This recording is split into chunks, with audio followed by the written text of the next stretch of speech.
how do you explain when things don't go as we assume?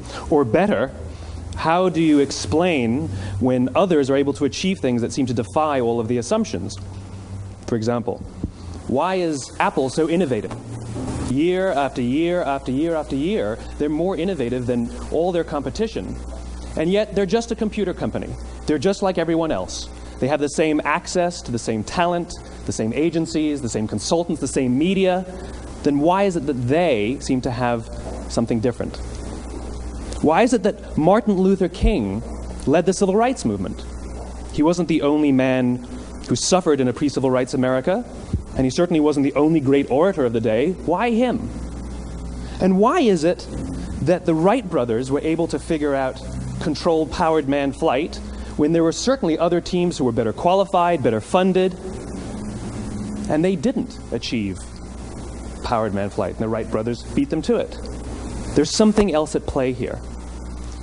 About 3.5 years ago, I made a discovery, and this discovery profoundly changed my view on how I thought the world worked, and it even profoundly changed the way in which I operate in it.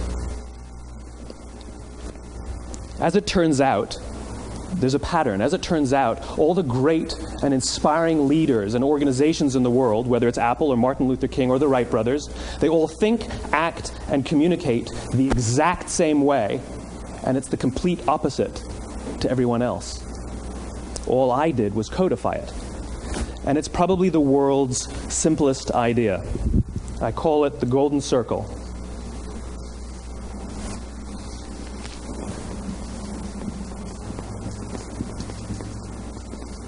Why, how, what? This little idea explains why some organizations and some leaders are able to inspire where others aren't. Let me define the terms really quickly. Every single person, every single organization on the planet knows what they do, 100%. Some know how they do it, whether you call it your differentiating value proposition or your proprietary process or your USP. But very, very few people or organizations know why they do what they do. And by why, I don't mean to make a profit. That's a result. It's always a result. By why, I mean what's your purpose? What's your cause? What's your belief? Why does your organization exist?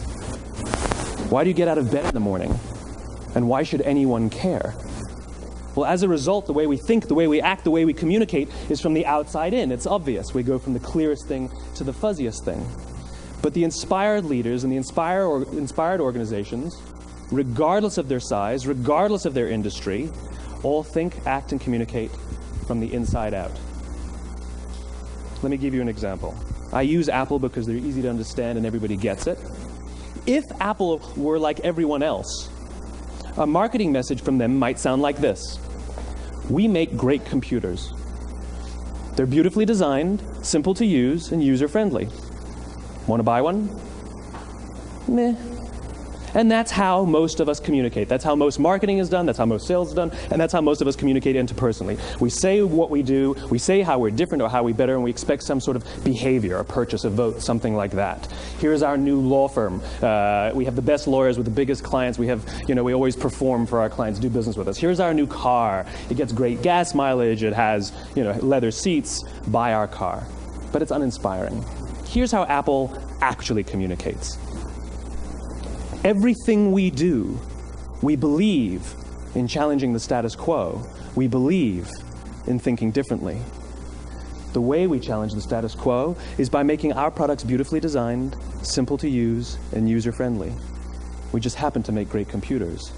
Want to buy one? Totally different, right? You ready to buy a computer from me? All I did was reverse the order of the information. What it proves to us is that people don't buy what you do, people buy why you do it. People don't buy what you do, they buy why you do it. This explains why every single person in this room is perfectly comfortable buying a computer from Apple. But we're also perfectly comfortable buying an MP3 player from Apple, or a phone from Apple, or a DVR from Apple. But as I said before, Apple's just a computer company. There's nothing that distinguishes them structurally from any of their competitors. Their competitors are all equally qualified to make all of these products. In fact, they tried.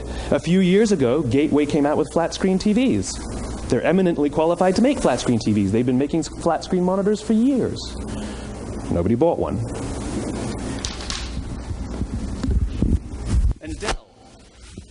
Dell came out with MP3 players and PDAs. And they make great quality products, and they can make perfectly well-designed products, and nobody bought one. In fact, talking about it now, we can't even imagine buying an MP3 player from Dell. Why would you buy an MP3 player from a computer company? But we do it every day. People don't buy what you do, they buy why you do it. The goal is not to do business with everybody who needs what you have. The goal is to do business with people who believe what you believe.